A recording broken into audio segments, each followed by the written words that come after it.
The First Look newsletter brings you news headlines from all over Asheville every weekday morning. You can scan it at a glance and see if there's something you've missed or just need to know more about. There are no ads disguised as stories, just the headlines in a quick, easy read. Get the First Look newsletter for free at podavl, that's podavl.com/newsletter.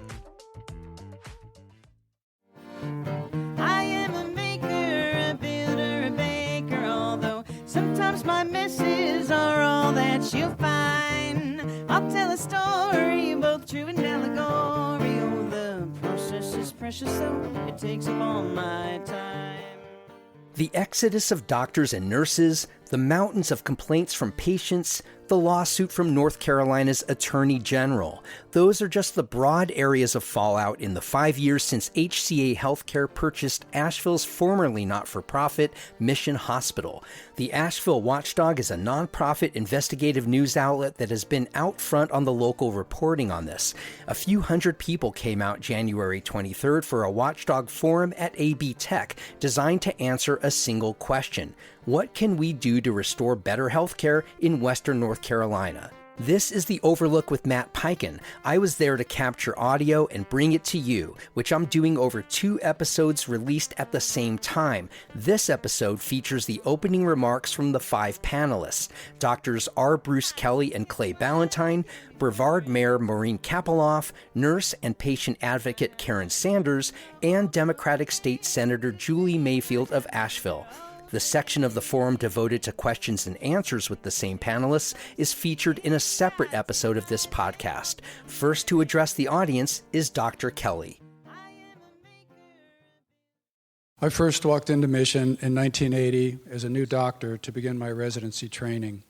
We'd just taken the Hippocratic Oath, as had all before us, promising to uphold ethical standards, the art of medicine, and act in our patients' best interest. It called for us to remember that we were now members of society with a special obligation to all our fellow human beings. Mission was a relatively small community hospital. It was where the indigent or those without choice would go for care. St. Joseph's was a private facility without emergency room access. All admissions were elective. Mission was a safety net anyone could count on. There was a shared sense of pride in caring for any and all, no questions asked. Only in the prior 10 years had the community started to attract the very best physicians out of their training programs. There were limited numbers of all specialists. Everyone admitted their own patients, rounding in the morning before going to the office, and often again at the end of the day. Returning after hours and through the night was the norm. Mission was home away from home for all of us. We were there to meet the community and region's needs. It didn't need to be advocated for. The mission didn't need to be defended. We were building a medical community defined by trust and collegiality. Physicians were in leadership roles across the board, helping leadership prepare for the next future. We were all committed to providing the best care possible. Our relationships supported that end. For members of the community, working at Mission or St. Joe's was something to aspire to, a place to have a career, a place to belong, to feel proud of. There was a sense of ownership for them as well. Mission over decades grew in stature and reputation. Physicians from the most prestigious programs in the country wanted to come here. The excellence that resulted was hard-earned, built by the commitment and sacrifice of countless physicians, nurses, so many others. Mission defined who we were as a community. It was where we shared a sense of meaning, where we had history, a voice, and where we could strive to be the best we could be. I've framed these comments to reflect the deep sense of loss so many of us feel since HCA has taken over. Their corporate-driven changes have not only been antithetical to our way of being, they dismantled what we'd built. They erased our institutional memory. The community and region, too, have experienced loss. Patients have lost experienced providers, services, and for some, access. There's been a loss of confidence and the security of care we'd come to expect. They erased our community memory, too. The exodus of physicians is one marker of this loss. Practices have been forced to make drastic HCA-driven changes. Physicians employed by Mission have had no choice but to accept the HCA way or leave. It's created challenges for practices to recruit. Non-compete or non-disparagement clauses make it difficult, if not impossible, for many to advocate for themselves or to speak up. The fear of retribution runs deep. Issues related to patient safety and quality of care have been front and center, as they should. They impact every single one of us. HCA has as well brought a culture with them that's undermined trust, alienated many, and harmed the collaborative, collegiality, and shared purpose that's defined who we've been. Their manner has been marked by a lack of respect for the decency, ethic, and shared purpose that defined our healthcare community. We've had what feels like a hostile takeover, with decisions influenced more by shareholders than the needs of Western North Carolina. It's a disconnect we want to see remedied. We applaud the good things that HCA has done, aligned with the asset purchase agreement. There are outstanding physicians who support HCA. Good, if not excellent care may be more of a norm than we hear about. That said, the drumbeat of stories about negative experiences, Medicare data documenting a consistent overall decline, HCA's refusal to correct resource and staffing issues, and much more is what brings us here tonight. We want to be clear that the staff at Mission are doing heroic work. We have the highest respect for those that are working to improve the system from within. We're sensitive to not fostering divides and are cognizant of the impact these controversies have on staff across the board. The corporate-driven problems are not on them, and the quality of care that's provided is because of Mission staff's steady efforts. We hope you'll express your gratitude to them every chance you get if needing evaluation or admission. We applaud the title of tonight's event, Where Do We Go From Here? We all want change marked by a renewed commitment to the best quality of care possible for everybody in the community and region. All of us want stewardship of the Mission system to be in service to the citizens of Western North Carolina, not to HCA shareholders. The road to that end isn't clear, but we've done it before. Let's make tonight another beginning toward that end. Next up is Dr. Clay Ballantine. 1997, I showed up here and started the hospitalist group. There were 4 doctors then. We grew it to 50 by 2010. In 2010, when I started the private internal medicine practice, it was with one person, other person with Jim Cummings. We now have 7 doctors in that group. We are the only remaining primary care doctors who still go to the hospital and see our own patients all the way through the hospital. We see them in the ER, we admit them, we round on them, we discharge them. And I have been in that hospital for most of the weeks of the past 27 years. What you're hearing about here, or these are my front row observations about the changes that have come after HCA's arrival. I also want to reiterate, I am 100% supportive of the doctors, nurses, and staff who are still there. I want them to have the resources to do what they do, especially the nurses. They've really borne the brunt of many of the staff cuts, especially up on the floors. This is a 4-level problem. You got Mission Hospital, you got the satellite hospitals, but you've also got all these primary care and subspecialty practices that are under Mission's purview, and they are throughout the region. And then at the 4th level is patient services like rehab, low-cost pharmacies, and medical equipment that people need. HCA has impacted every single level of this system. One of the things that gets lost in this, because we're so focused on the things that are going on in the hospital, is that these practices that provide way more patient visits and care through the offices are being hit every bit as hard as what's going on in the hospital, and there are way more patient visits that happen in these offices than happen in the hospital itself. I'm not saying that to belittle anything about what's happening in the hospital. I want to make you all understand the scope of the problem. Hospital-wide, as of 2022, 3,500 Mission employees had left, including, at that point, at least 200 doctors. Cancer services, operating room supply problems, and the emergency department are major focal points of concern. In the ER, 40% of the doctors and nurse practitioners and PAs left that ER in 2023.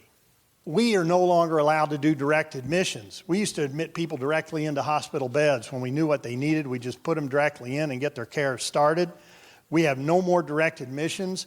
Admissions inability to maintain nursing staff leads to lots of empty beds up in the hospital, and meanwhile, down in the ER, it is overflowing. So now all of our patients have to go through that ER, whether they're coming in from another hospital or coming in from home or out of our office. They all have to go through the ER. So they get ER charges tacked onto their bill that we would not have to deal with in the first place. And they have lengthy delays in getting their treatment started. My patients have compared the ER waiting room to Dante's Inferno. They are not joking. Cardiology. I'm going to go through some of these practices here. One of the Mission crown jewels. They lost, when HCA took over, they've lost over 10 of their fantastically recruited and excellent top flight cardiologists. Mission Cardiology has been in the top 15 of just about every ranking system that's been done for the 27 years I've been here. Those cardiologists have also lost a large portion of their staffing, and they had contract disputes with Mission. Mission has gutted the staffing in their office. Because of the doctors who've left, they've actually had to employ temporary employment doctors to keep the hospital service running at certain times. And they've had difficulty keeping doctors and staff in the satellite offices for cardiology also. That lack of staff has led to empty schedules because nobody was there to make the calls to get the patients in to see the doctor, so the doctors are sitting there with an empty schedule. And recent estimates, they are down 5,000 clinic visits, backlogged. And that was before they've had some additional changes in their manpower over there. That lack of staff also means that the main office, there are hundreds of phone calls weekly that go unanswered. This is cardiology. One of my patients missed his appointment in the weather the other day. His reset appointment, April, first available. And it's like that for just about anybody trying to get in there. Mission Neurology had 9 board-certified neurologists that provided care for this entire 18-county region out here. And Mission offered them some completely untenable contracts. 8 of them left, almost all at once, and turned thousands of neurology patients out on the street. There's a smaller private practice neurology group here in South Asheville who's been trying to pick up the slack, but they're completely overwhelmed. They get, on some days, over 100 phone calls requesting new patient appointments. This is a gaping hole for Alzheimer's, Parkinson's, stroke care in our aging population. The neurosurgery group is split in half. Half the doctors that we had before are still here. The other are gone. The other group is down south. And in the process of that, the same thing happened with their affiliated interventional pain management doctors who were part of that practice. They've been cut in half also. They're taking care of people who have severe spinal pain problems, and the waiting times are weeks to months to get in and get seen, that people are having to deal with these problems. The internal medicine hospitalists were about 50 doctors when HCA showed up here. There are 3 of them left. Some of them have not been replaced either. And some of the people who are coming in here, they're using advanced practitioners who are trying to deal with what are basically the most complicated medical patients and situations in this end of the state.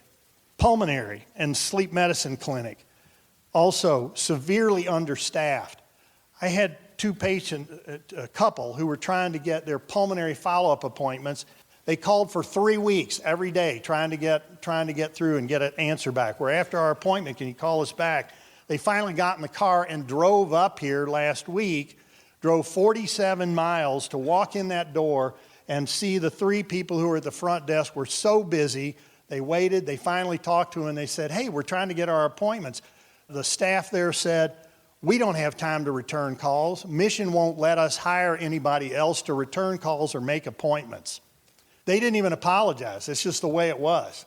Patients stood there, they got their appointments, and they said, we better go over and check on your sleep apnea machine we've been waiting on for 3 weeks also. So they went over to the sleep lab. Same thing. Mission won't let us hire this to get these orders sent out to the CPAP people.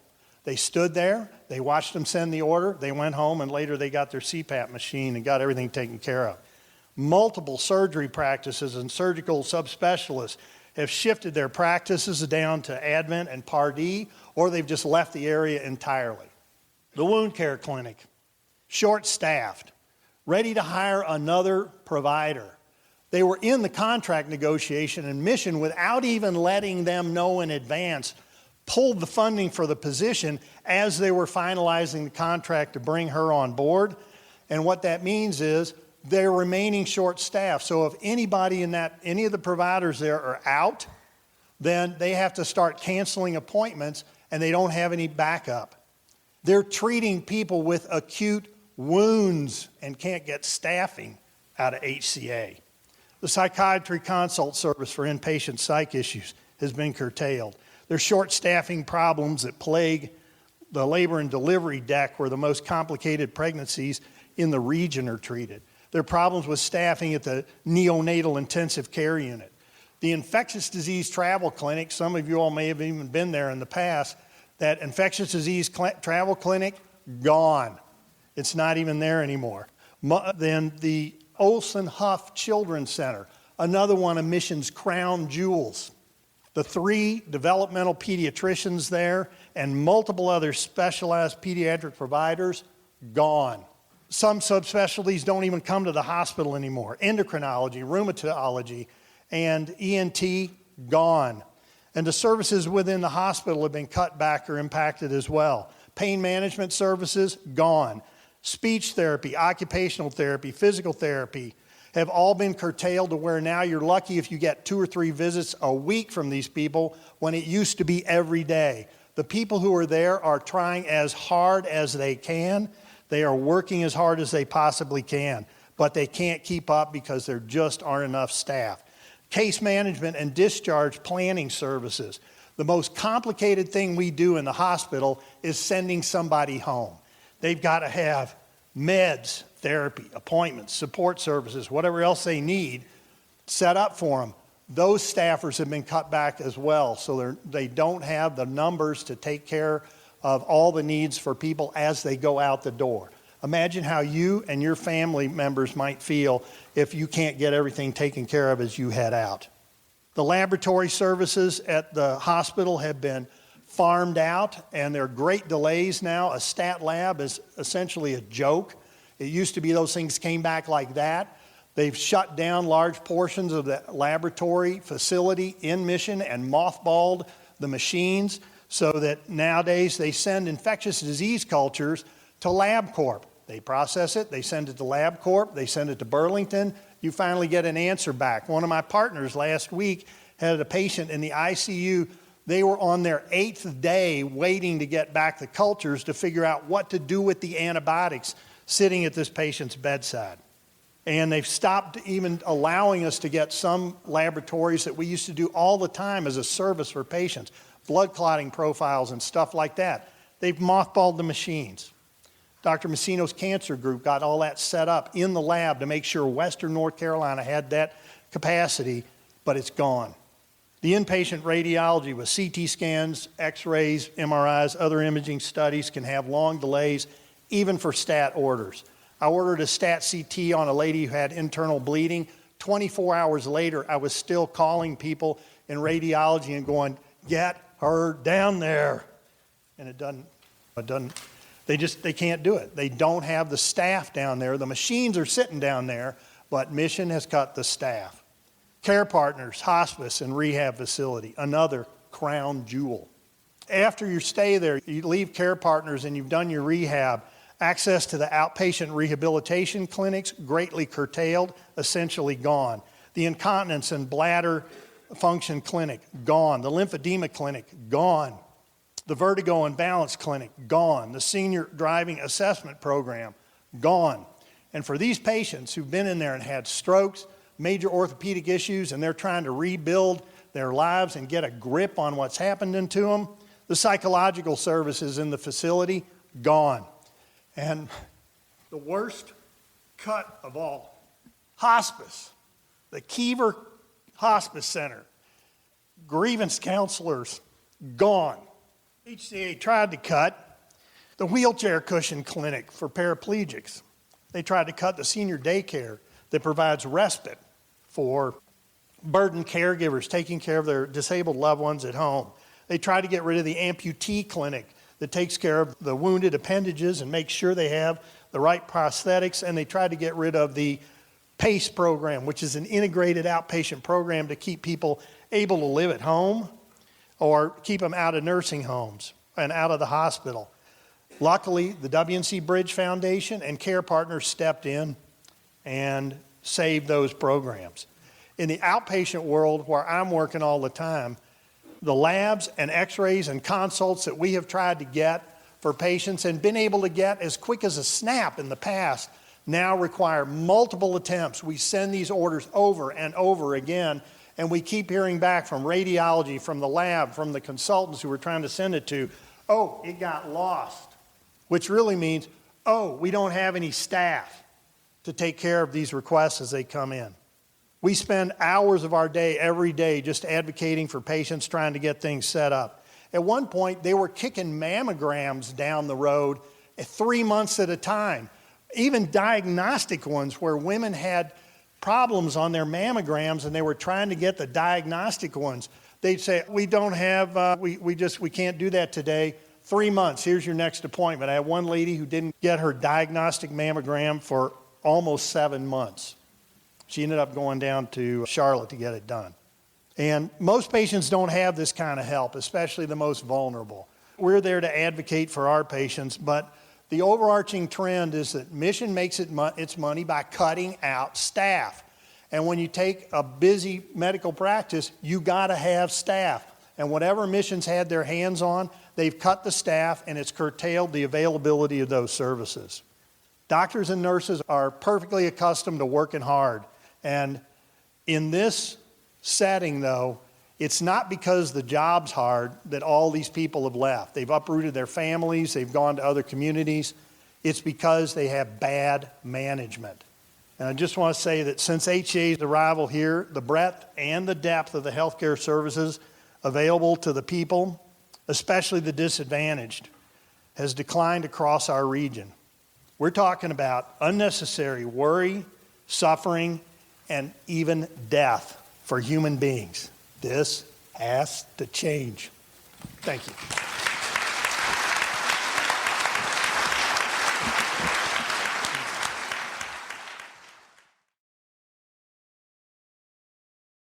Addressing the audience next is Maureen Copelof, the mayor of Brevard.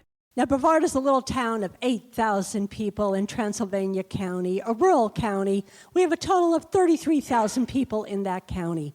And one of the unique things about our county is that we have some of the oldest population. Our median age is 54 in that county. So what happens when you get older? You need health care. You need access to health care. We also, in Transylvania County, have a lot of areas of generational poverty. That means we have people that need access to health care, but they don't have the resources to go to Charlotte or Atlanta or even to Greenville. They need to get that health care here. So we had this wonderful little community hospital called Transylvania Regional Hospital. It was founded in 1933 by 2 local doctors in Brevard. And then over the next 4 decades, that hospital expanded because every week the people in our community gave money out of their paychecks. We had a couple of big employers, and it was automatic. You could just have it taken out. We loved that hospital. The people built that hospital. Our regional hospital is a hospital of the community. They were proud of it. It was the centerpiece of healthcare that we relied on. Now, in 2012, our little regional hospital merged with Mission and became part of the Mission system. And honestly, that went pretty well. We had access to a bigger hospital because we're realists. We understand we will never have the kind of specialties that Dr. Ballantine just went through in our regional area, but being with Mission allowed us to access those wonderful services that he mentioned used to exist. In 2018, I was on City Council, and the leadership of Mission came and talked to all of our elected officials. And you know what they told us? They told us how wonderful it was going to be because they were going to be bought by HCA. And it was going to be so good for our community. And they said that because of HCA being so big, that they would have better equipment, we would have up-to-date diagnostics, we would have better staff, and that they would achieve all of this in a way that was absolutely invisible to the patients. It would be through administrative consolidation of things like billing. Shame on all of us, shame on me, because I believed them. I was one of the elected officials that sat there and said, this could be good. A year goes by, and it is now basically January of 2020. We've been part of HCA for 1 year. And the independent monitor comes out to Transylvania County and holds a town hall meeting. Now, I've been to a lot of town hall meetings as a mayor, and I have never been to one that was packed to the gills with people as upset, people sitting there in tears, crying at this town hall meeting. And I sat there and I said, oh my God, we are in crisis. Something is really wrong. And that's when I decided it was time to get involved. Now, Peter mentioned, my background's military. I spent 30 years in the United States Navy.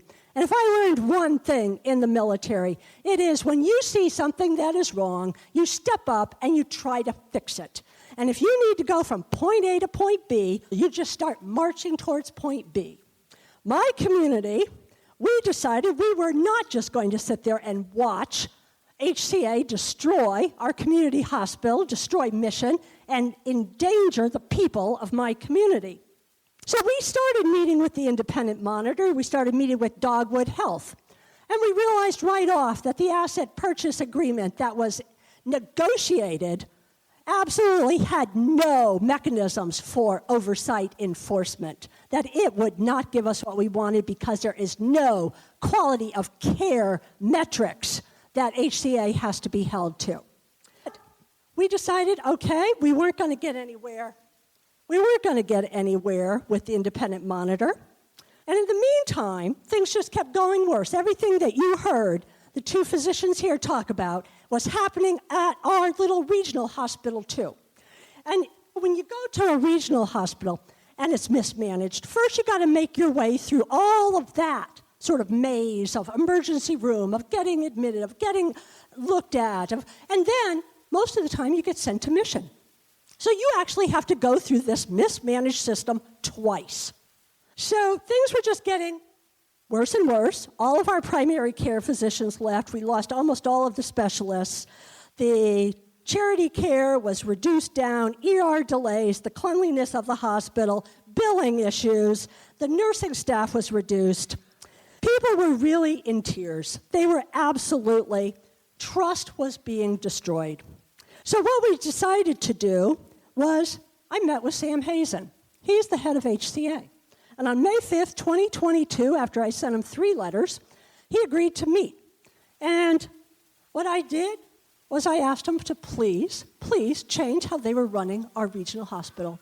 Because you cannot apply the same corporate tactics across 180 hospitals and put that in a rural hospital in North Carolina and think you're going to be successful. What kind of answer do you think I got? What do you think I got? You're right. He did not agree to change any of the corporate practices and tried to tailor them to the needs of the community. So then I asked Mr. Hazen a second question.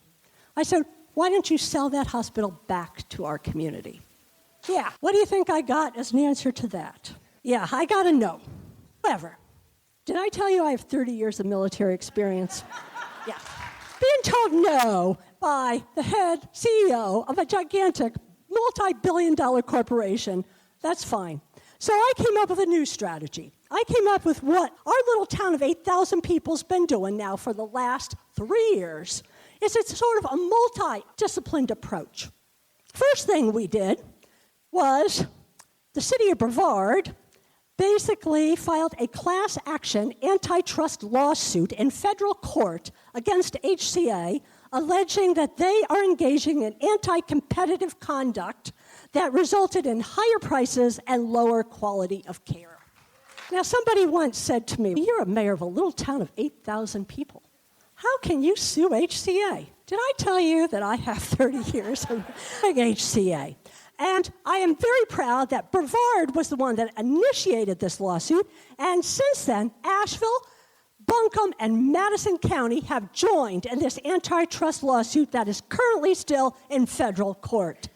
Now, part of what they do in this, and part of what they do, and part of what this lawsuit is, they do what we call bundling of care. So I self-insure the people in my town. I self-insure the 100 employees that I have. Yeah, I only have 100 employees. I don't have tens of thousands like HCA. But they all need health care. And so when I go to get insurance for them, if I want to have access to the general acute care at Mission Hospital, which you have to have in any type of insurance policy, and I have to have all outpatient services by HCA providers only, or else it's out of network. So every one of my 100 employees are forced to use only HCA providers. What did we just hear about HCA providers? You can't get appointments with HCA providers. You can't get to see a neurologist for over 11 months when you call. You can't get an appointment for a mammogram.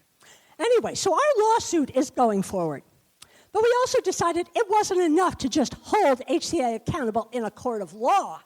We were also going to start dealing with the problems one-on-one. I was actually appointed to be our healthcare liaison. Now, I don't know the first thing about healthcare. I don't know anything about medicine. But I know how to pick up my telephone. I know how to say, "This is the mayor calling," and try to get answers. And so what we did was we started one-on-one having people come to the mayor's office. Because if you don't know how to navigate the healthcare system, you probably know how to find my office. And I started working one-on-one. And as I started working one-on-one with the people in my community, I started to see the bigger systemic problems that underlie the individuals. And I realized that going one by one was never going to get us there, that we had to deal with this in a bigger fashion. So the next thing we did was that we created a community council made up of community leaders. And we went around our entire county for 10 months holding listening sessions to document with anecdotal stories, because that's really the only metrics we could get. Because when you actually ask HCA for metrics, you know what? It's proprietary. So when I asked, "How many actual surgeries did you do in my regional hospital last year?" you can't get an answer. That's proprietary. We took the anecdotal stories and we analyzed them and we put them in a report. It's like a 28-page report. And we identified what we said were the systemic issues, the problems with the hospital, most of which you've already heard from our two physicians. And you know what I did with that report? I sent it to Sam Hazen. Sam Hazen, the head of HCA. What do you think happened? Nothing. It was totally dismissed. Then we decide, okay, that didn't work. And in that report, we actually gave HCA 3 choices. We said, here are 3 recommended solutions to the problem. 1, you could fix all of the systemic issues that we documented in the report yourself. 2, you could bring in an independent, outside evaluator, consultant, somebody to just come in and look at the problem and make the changes for you. Or 3, you could sell that hospital back to the community. Those were the 3 solutions that we actually put in our report. So then we decided, okay, we weren't going to get anywhere with HCA, so we decided we would go to every organization that has regulatory authority over HCA. So we went to the Attorney General. I met with Josh Stein in person. We went to DHHS. We met with them. We went to the Dogwood Health. I met with them. We went to the Independent Monitor. We called the Joint Commission. We started handing our people the number and the phone number to call DHH and report these problems immediately. And we have basically brought the power of the community, the power of leadership, the power of the courts. This is the multi-pronged approach that my community of 8,000 people has been doing. And I think we're making forward motion. And I'm happy to see that the Attorney General also has a lawsuit. I am happy to see that, I'm not happy to see immediate jeopardy, but I am happy to see that DH took a lot of these stories, these reports seriously and have come out. But tonight is, where do we go? Where do we go from here? Folks, we go forward from here. That's where we go. We basically do what I was taught in the military, and 3 years, sorry folks, but this is me. You're taught when you want to get somewhere and you have a campaign, basically a campaign, a fight that you're going to go forward in, you analyze it. And one of the things you look for is you look for force multipliers. And what do you think is a force multiplier? I'll tell you what's a force multiplier. A force multiplier is the fact that we are fighting for the truth. We are fighting for something precious. We are fighting for the health and welfare of people that we love. And I don't care how many billions of dollars HCA has. My force multiplier of the care and the heart that we bring, the allies that we bring that are sitting right here, the other allies that are out there that we are going to bring in, we are going to move forward, and we are going to make a difference, and we are going to transform and restore healthcare in Western North Carolina. Thank you.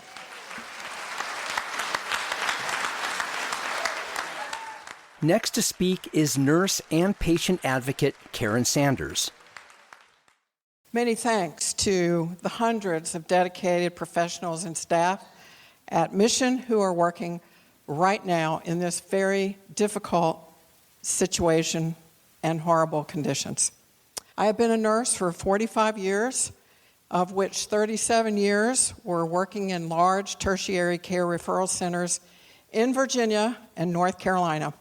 My time in hospitals included critical care, med-surg, case management, clinical informatics, and nursing administration. For 15 years, I've also worked as a contract educator for the North Carolina Board of Nursing, helping disciplined nurses take the mandatory legal ethical decision-making course when they made life-changing mistakes. Nurses make catastrophic career-ending mistakes when they are stressed out at home or when they're stressed out at work. In North Carolina, registered nurses are held accountable to 4 pillars of practice: the North Carolina Nurse Practice Act. Number 2, the American Nurses Association Code of Ethics. Number 3, the Patient Bill of Rights for each specific hospital. Number 4, standards of practice for clinical performance in specific units for similar size, similar service hospitals. Nurses working in hospitals become most stressed when they are short-staffed. Short staffing means that the acuity of the assigned patient load is too high, or the volume of patients to whom they are assigned is too large, or both reasons. When there is chronic short staffing or not enough staff on a unit for days or months or years, nurses become very tired, stressed, and overwhelmed. Nurses succumb to something called moral injury. So moral injury is a deep soul wound that pierces a person's identity, sense of morality, and relationship to society. And working in short staffing situations routinely, day after day, are also called routine, incessant betrayals of patient care and trust, and are examples of death by 1,000 cuts. So we have nurses and physicians and many people working with death by 1,000 cuts. When there is ongoing staffing shortages each day for a nurse, he or she feels as if they are not able to adhere to their nursing practice standards as defined by the North Carolina Nurse Practice Act. They might say, I am violating my Practice Act, and I'm leaving because I can't give the right nursing care to each patient. I am putting my license in jeopardy. No nurse wants to lose their license. This means they might have a loss of income and inability to take care of their families and provide for food and housing. Nurses are leaving because of chronic staffing shortages at Mission. I started my own practice as an RN patient advocate, a holistic RN patient advocate, to help patients and families navigate our dysfunctional, silo-driven, technologically impossible healthcare system with less stress and more peace of mind. I have worked in this role for the last 8 years. I also became a board-certified nurse coach to help nurses who were disciplined find their way back to nursing with peace, acceptance, and purpose without shame or guilt or negativity. If we want to make changes in our healthcare system, and which is delivered at HCA Hospital, we all must become advocates. We all must become advocates in this room. A patient advocate is someone who stands up and speaks on behalf of a patient or family. If we do not speak up, someone else may or will be making decisions for us. When should we speak up as an advocate? When there is concern, harm to a patient or family in a hospital. HCA is the first and only hospital in which I have ever worked that has 9 immediate jeopardy issues regarding patient harm or deaths as issued by the Department of Health and Human Services. All of our voices in this region must be the tools we choose to report these unacceptable patient outcomes. What are the takeaways? What are the things I want you to know? You must always advocate for yourself or loved one for health care at Mission Hospital. Always have a second person. Number 2, always have a second person to act as your advocate in the hospital, in the room with a notebook to document your health care, and when asking for help from the hospital staff. This person can be a family member, a friend, a neighbor, or a professional advocate. Number 3, obtain a copy of your medical records, which is your source of truth for what happened to you in that hospital. Number 4, call the North Carolina Division of Healthcare Complaint and Investigation for all patient care complaints that are confidential. That number is listed on this resource.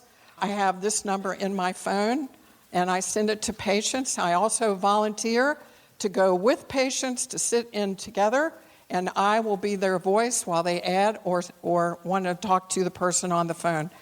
And 5th is to call the Asheville Watchdog for confidential stories and complaints. I have referred a lot of patients to the Watchdog, but only asking their permission, but Watchdog serves as a voice for them. And in conclusion, now I'm addressing any retired nurses in this room. I am forming a Western North Carolina Retired Nurse Corps. If you are interested in learning to advocate for patients and families and retired nurses, please see this person on the front row, Kay. She's got a clipboard to take your notes, and just to say we need everyone in this community to advocate. Thank you. And last to speak is North Carolina State Senator Julie Mayfield. I'm going to talk a little bit, as others have, as how I came to this work, but the main part of what I'm going to talk about is what are we doing now and what happens next. So I first came to this work in 2019 when I was on City Council, and I started to hear the horror stories, all the things that we were all hearing from friends and constituents about what was happening at the hospital and their concerns and experiences about what was happening at the hospital. So when the Independent Monitor came for that first meeting in 2020, I organized our elected officials to read a letter at that meeting that was, for anybody who was there, it was very impactful, and it basically sent the message to HCA, we, the elected leaders of this community, we ain't gonna take it anymore. And we demanded to meet with them. We had one meeting with them that was going to be the first of many to start addressing these problems. And then about 2 weeks later, COVID hit. So it all just stopped. I tried to pick it back up in 2022. We had, again, elected officials here in Asheville and Buncombe County. We had a meeting scheduled with Sam Hazen, also scuttled because of COVID that time because I got it.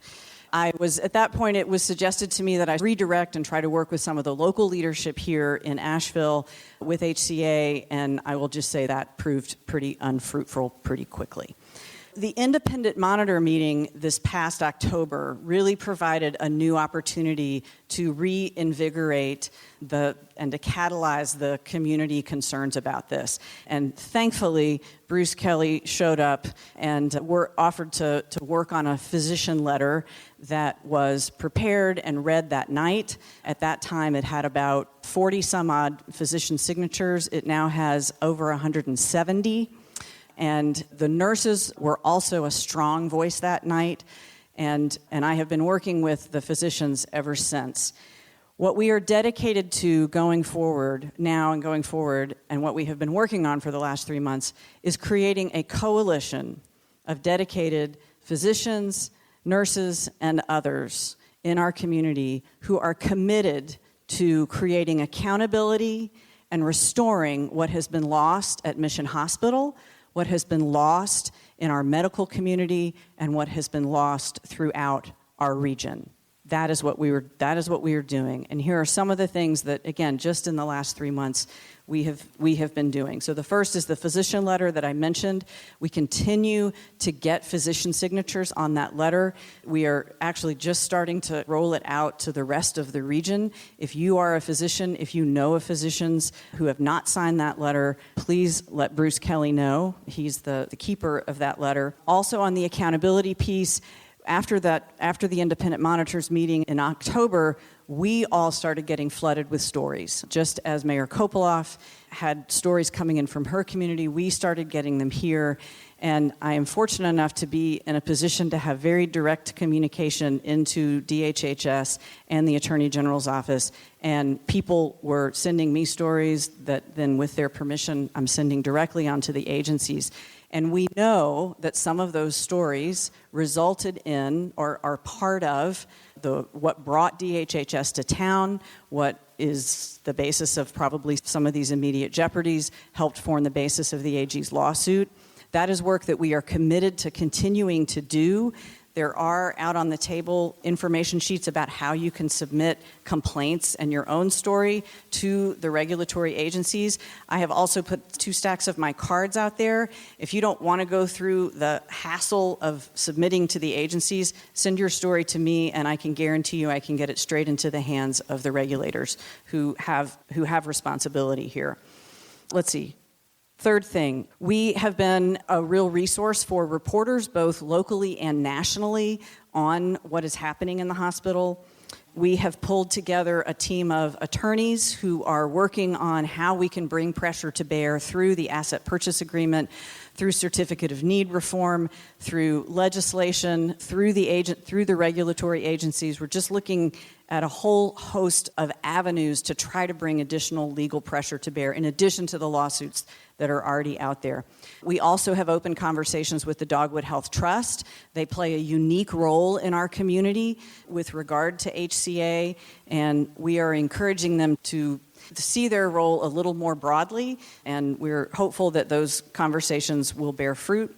We have met with the nurses and the nurses union. We support what they're doing, and we will continue to support them as they go into their contract negotiations with HCA this year.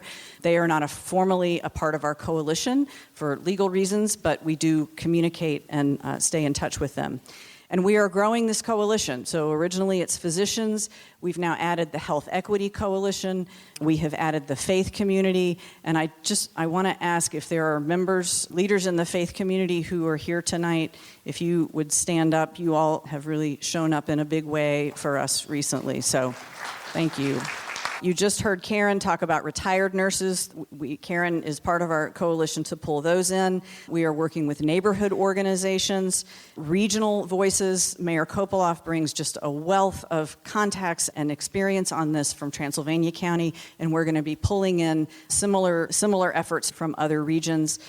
And we are also, so we're all waiting on pins and needles about the letter from CMS about officially noticing these immediate jeopardies. We are prepared when that letter comes out to go through it, and more importantly, to really take a fine-tooth comb to the corrective action plan that HCA will have to put together. And our doctors, Karen, other folks who've been in the hospital will be taking a look at that, and we will be sending comments to DHHS. I don't know that any of us trust HCA to put together a plan that's really going to solve these problems, especially in 23 days. And we also have adopted a set of principles and guidelines that drive our work, and we don't have them for you tonight, but we can send them out to folks later who sign up. And that gets me to signing up. We have the ability for you, if you would like to join our coalition, if you would like to stay engaged, stay in touch, learn what we're doing, learn about opportunities that you have to communicate with elected officials, with regulators, all of that. You have a couple ways you can do it, and if I can ask John and Missy to stand up for a second. This is Missy Harris. This is John Nicolay. We have sign-up sheets over here and a QR code. If you're QR code savvy, it'll take you to a Google form. We will also have sign-up sheets. I think, John, you're going to be at the door or outside the door. Yeah. So please, if you want to stay in touch, do that, and we can send you more information and just keep you engaged. So again, we are building a broad-based community coalition that will create accountability and work toward restoration of what we lost. And we invite you to join us in that effort. Thank you.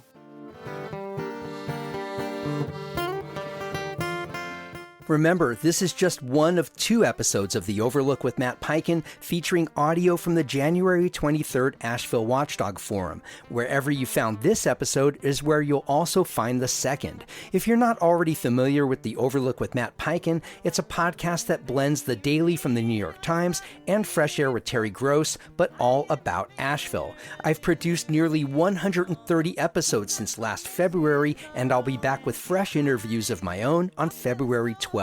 Find and follow The Overlook with Matt Peiken for free wherever you get your podcasts.